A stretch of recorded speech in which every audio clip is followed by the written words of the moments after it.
Today we want to discuss about something which the world considers to be the most important thing of all, and that is money.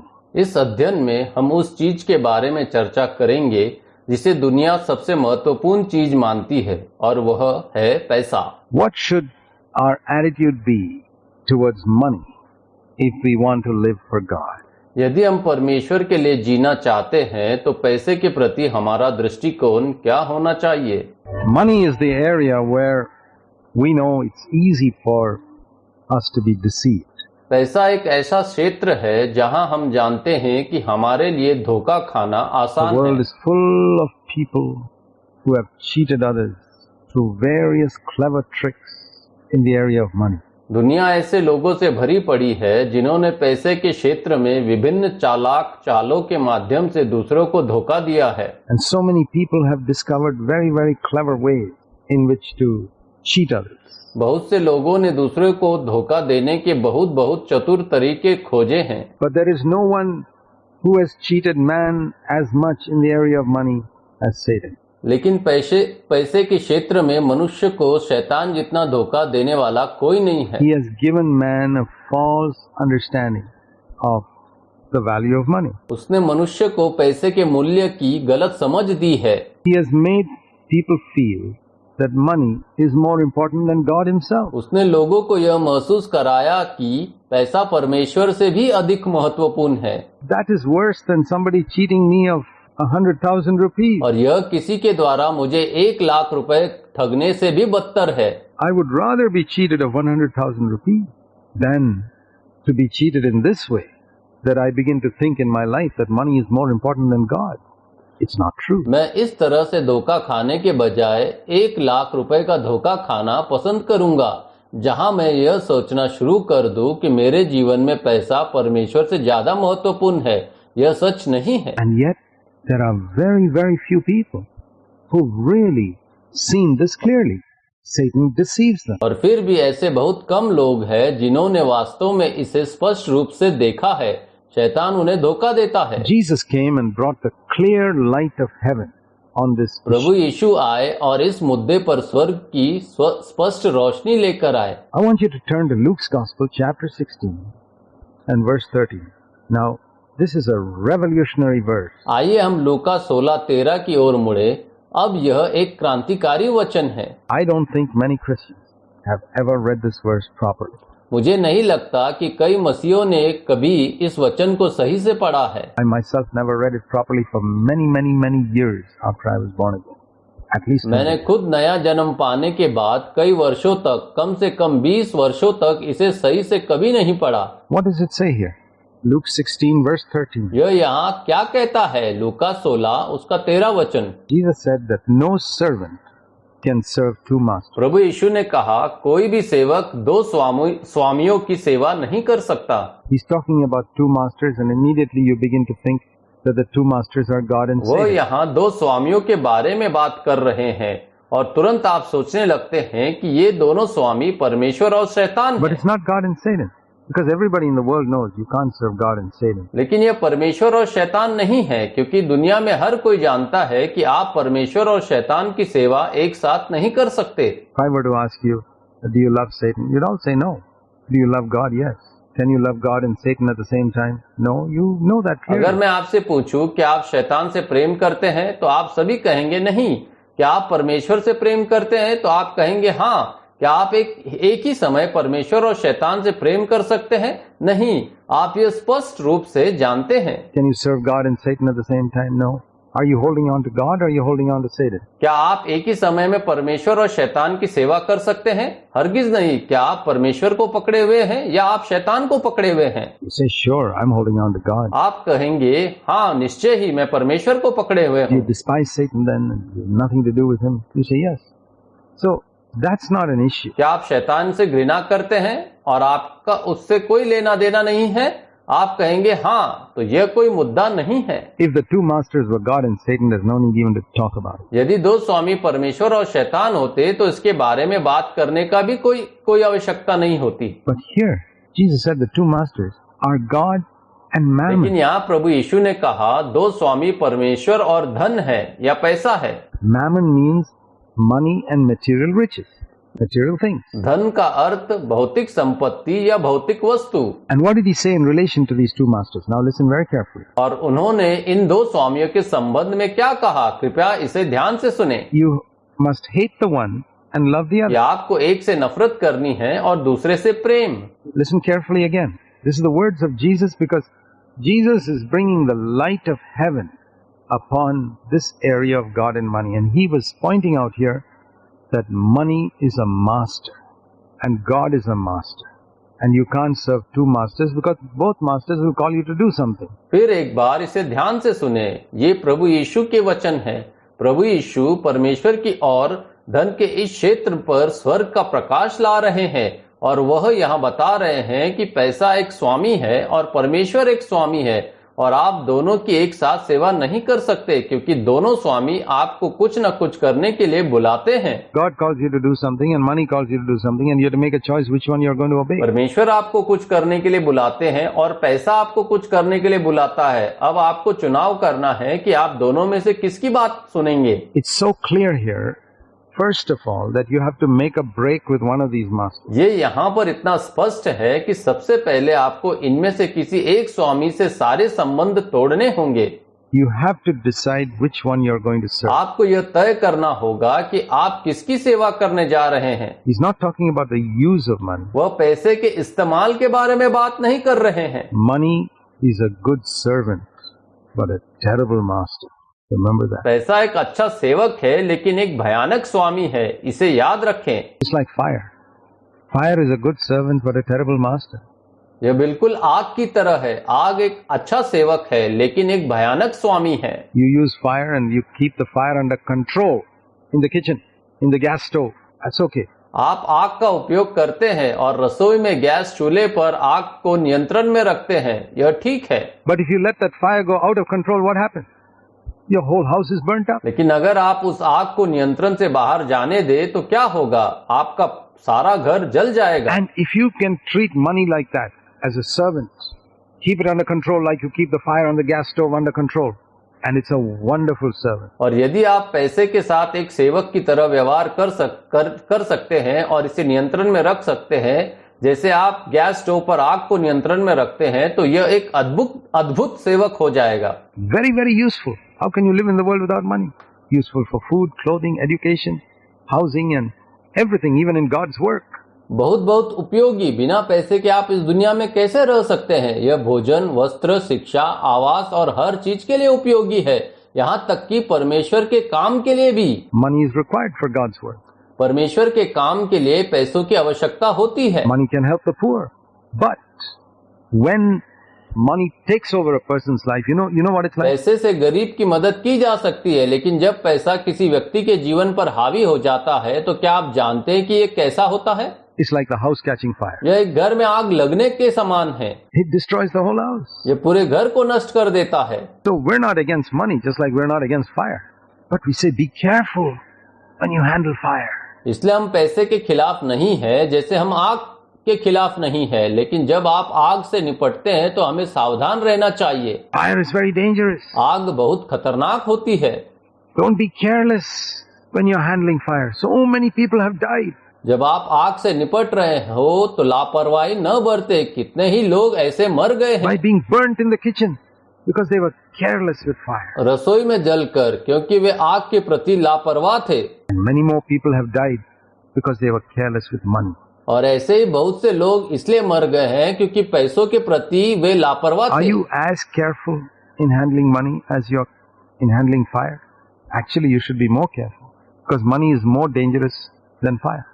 क्या आप पैसों को संभालने में उतने ही सावधान हैं जितने आग को संभालने में है? दरअसल आपको अधिक सावधान रहना चाहिए, क्योंकि पैसा आग से भी ज्यादा खतरनाक है। So we need to understand this in its proper perspective and proper balance. इसलिए हमें इसे इसके उचित परिप्रेक्ष्य और उचित संतुलन में समझने की आवश्यकता है। We're not preaching some type of sannyasi type of life, or being a hermit or a monk or a nun or any such thing. That's not what I'm preaching. हम किसी प्रकार के सन्यासी प्रकार के जीवन या सन्यासी या साधु या नन या ऐसी किसी चीज का उपदेश नहीं दे रहे हैं। I'm talking about living a normal life, earning your living, in whatever profession you do, earning money, and by all means earn as much as you can without destroying your soul and without neglecting your family, putting God's kingdom first. मैं यही उपदेश नहीं दे रहा हूं। मैं एक सामान्य जीवन जीने, अपनी आजीविका कमाने, पैसा कमाने के लिए आप जो भी पेशा करते हैं उसके बारे में बात कर रहा हूं। और हर तरह से जितना हो सके उतना कमाओ, अपनी आत्मा को नष्ट किए बिना और अपने परिवार की उपेक्षा किए बिना, परमेश्वर के राज्य को पहले स्थान पर रखते हुए। But once you earn it, remember that what you've earned is like a fire. लेकिन एक बार जब आप इसे कमा लेते हैं तो याद रखें कि आप जो कमाते हैं वह आग की तरह है। Keep it under control. Keep it as your servant. इसे नियंत्रण में रखें, इसे अपना सेवक बनाकर रखें। Supposing, let me use another illustration. Supposing you got a servant in your house, and the servant becomes like a mistress or a master running the house, and you, who are the master of the house or the mistress of the house, have been reduced to the place of a servant. And your servant is bossing you, telling you to sit down and get up and go here and go there. Ultimately, the servant has taken over the house. मुझे एक और उदाहरण का उपयोग करने दीजिए। मान लीजिए कि आपके घर में एक सेवक है और सेवक मालकिन या मालिक की तरह बन जाता है और घर चलाने लगता है। आप जो घर के मालिक या घर की मालकिन है, एक सेवक के स्थान पर सिमट कर रह गए हैं। आपका सेवक आप पर दबाव डाल रहा है और कह रहा है कि बैठो, उठो, यहाँ जाओ और वहां जाओ। आखिरकार सेवक ने घर पर कब्जा कर लिया है। What a tragedy that is. The servant who came to help in the house has become the mistress. ये कैसी त्रासदी है। घर में मदद के लिए आया सेवक अब मालकिन बन गया है। This is exactly what has happened with many Christians. कई मसीहों के साथ बिल्कुल ऐसा ही हुआ है। Money has not been kept in the place of a servant. पैसे को सेवक के स्थान पर नहीं रखा गया है। There are many unrealistic attitudes towards money among Christians. मसीहों में पैसे के प्रति कई अवास्तविक दृष्टिकोण है। Some people have preached extreme things which are unrealistic and impossible to live by. कुछ लोगों ने अतिवादी बातें प्रचार की है जो अवास्तविक है और उन पर अमल करना असंभव है। God hasn't called everybody to be a sannyasi or a hermit. God hasn't called everybody to be a full-time worker, to give up their jobs, only 1 in 1,000. The rest 999 of them must be in a secular job, but they must know how to handle money. परमेश्वर ने हर किसी को सन्यासी या साधु बनने के लिए नहीं बुलाया है। परमेश्वर ने हर किसी को अपनी नौकरी छोड़कर पूर्णकालिक सेवक बनने के लिए नहीं बुलाया है। हजारों में से केवल एक ही पूर्णकालिक सेवक बनने के लिए बुलाया जाता है। बाकी उनमें से 999 किसी सामान्य नौकरी में है, लेकिन उन्हें पता होना चाहिए कि पैसे को कैसे संभालना है। To see the relationship that God should have and money should have, let's take an illustration from what I said earlier. उस संबंध को देखना जो परमेश्वर और पैसे के बीच होना चाहिए। आइए, जो मैंने पहले कहा था उसका एक उदाहरण देखें। Here is your husband in your home, and here is a man who works as a servant, a gardener in your home, or a cook. यहाँ आपके घर में आपका पति है और यहाँ एक आदमी है जो आपके घर में सेवक, मालिक या शायद रसोइये के रूप में काम करता हो। Now, it's useful to have somebody who is doing the gardening or the cooking, but if you begin to love that cook more than your husband, something has gone wrong. अब बागबानी या खाना पकाने के लिए किसी का होना उपयोगी है, लेकिन अगर आप उस रसोइये को अपने पति से अधिक प्रेम करने लगे तो कुछ गलत हो गया है। See, that's the problem with many believers. अनेक विश्वासियों के साथ यही समस्या है। Money is all right when it's kept in its place. They've started loving the servant and forgotten about their husband. पैसा तभी ठीक रहता है जब वह अपनी जगह पर रखा हो, लेकिन आप अपने सेवक से प्रेम करने लगती है और अपने पति के बारे में सब भूल जाती हैं। It's like the wife going and marrying the servant man or the gardener and forgetting all about her husband. This is an accurate picture of what's happened to many Christians. यह वैसा ही है जैसे पत्नी जाकर सेवक या माली से शादी कर ले और अपने पति के बारे में सब कुछ भूल जाए। यह एक सटीक तस्वीर है कई मसीहों की। And they've destroyed their lives. They divorced their relationship with God. उन्होंने अपना जीवन नष्ट कर दिया है। उन्होंने परमेश्वर से अपना रिश्ता तोड़ लिया है। So what am I saying? Get rid of the gardener? Get rid of the servant? No. अच्छा, तो मैं क्या कह रहा हूँ? माली से छुटकारा पालो, सेवक से छुटकारा पालो? नहीं। By all means keep the gardener, keep the servant, but keep them in their proper place. माली को हर हाल में रखो, सेवक को रखो, लेकिन उन्हें उनकी जगह पर रखो। And you be devoted to your husband. Be devoted to God. और तुम अपने प्रति पति के प्रति समर्पित रहो, परमेश्वर के प्रति समर्पित रहें। Be so devoted to the Lord Jesus Christ that money has no value for you. It's kept as a servant. प्रभु यीशु मसीह के प्रति इतने समर्पित रहो कि पैसे का तुम्हारे लिए कोई मूल्य न रह जाए और वह एक सेवक के रूप में रखा जाए। You know how you and your husband will go out together and the servant, he doesn't come into the picture at all. No. तुम्हें पता है तुम और तुम्हारे पति एक साथ जब बाहर जाते हैं और सेवक उस तस्वीर में भी बिल्कुल नहीं आता है। He maybe works in the fields for you, but he doesn't come into the picture when you and your husband go out. You're living with your husband, not with your servant man. नहीं, वो आपके लिए खेतों में काम कर सकता है, लेकिन जब आप और आपके पति बाहर जाते हैं तो वह सामने भी नहीं आता। तुम अपने पति के साथ रह रही हो, अपने सेवक के साथ नहीं। And that's what Jesus said here. You must hate the one and love the other. प्रभु यीशु ने यही कहा था, हमें एक से नफरत करनी है और दूसरे से प्रेम करना है। Can you say that your relationship with God and money is like that you hate one and love the other? क्या आप कह सकते हैं कि परमेश्वर और पैसे के साथ आपका रिश्ता ऐसा ही है कि तुम एक से नफरत करते हो और दूसरे से प्रेम करते हो? You love God so much that your interest in money can be compared to hatred. And he said you must hold on to one and despise the other. आप परमेश्वर से इतना प्रेम करते हैं कि पैसे के प्रति आपकी रुचि की तुलना घृणा से की जा सकती है। उन्होंने कहा कि आप एक को पकड़ना चाहिए और दूसरे को तुच्छ समझना चाहिए। That means you value your husband so much that you don't care for that servant who works in the field. Your love for Jesus is so great that money has no value for you at all. इसका मतलब है कि आप अपने पति को इतना महत्व देती हैं कि आपको उस सेवक की परवाह नहीं है जो खेत में काम करता है। प्रभु यीशु के प्रति आपका प्रेम इतना महान है कि पैसे का आपके लिए कोई मूल्य नहीं है। Many people have not taken this verse seriously, and many believers, so-called believers, don't realize it, but actually they hate God and they despise Him.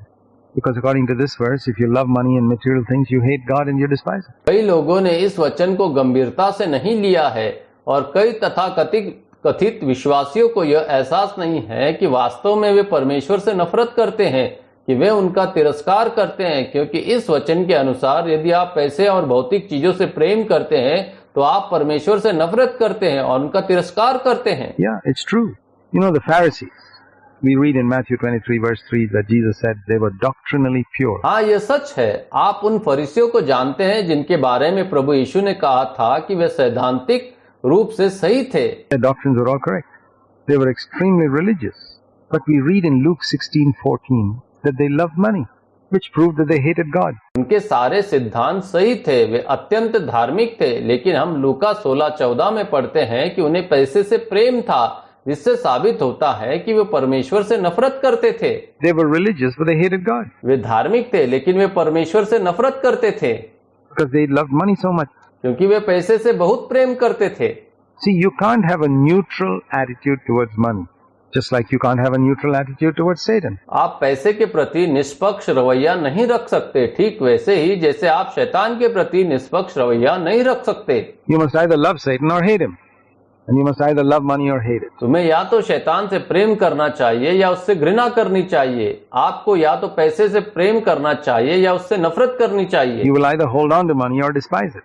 God and mammon are like two opposites. आप या तो पैसों को पकड़े रहेंगे या उसका तिरस्कार करेंगे। परमेश्वर और पैसे दो विपरीत वस्तुओं की तरह है। Like the north and south pole of a magnet.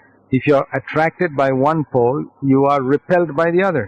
चुंबक के उत्तरी और दक्षिणी ध्रुव की तरह यदि आप एक ध्रुवी से आकर्षित होते हैं तो दूसरे से विकर्षित हो जाते हैं। You know, and anybody who studied science, physics will know that a magnet has got a north and a south pole, and if you bring another magnet to it, if you're attracted to one pole of that magnet, you'll be repelled by the other one automatically. आप जानते हैं कि जिसने भी भौतिकी का अध्ययन किया है वह जानता है कि चुंबक में एक उत्तरी ध्रुव और एक दक्षिणी ध्रुव होता है।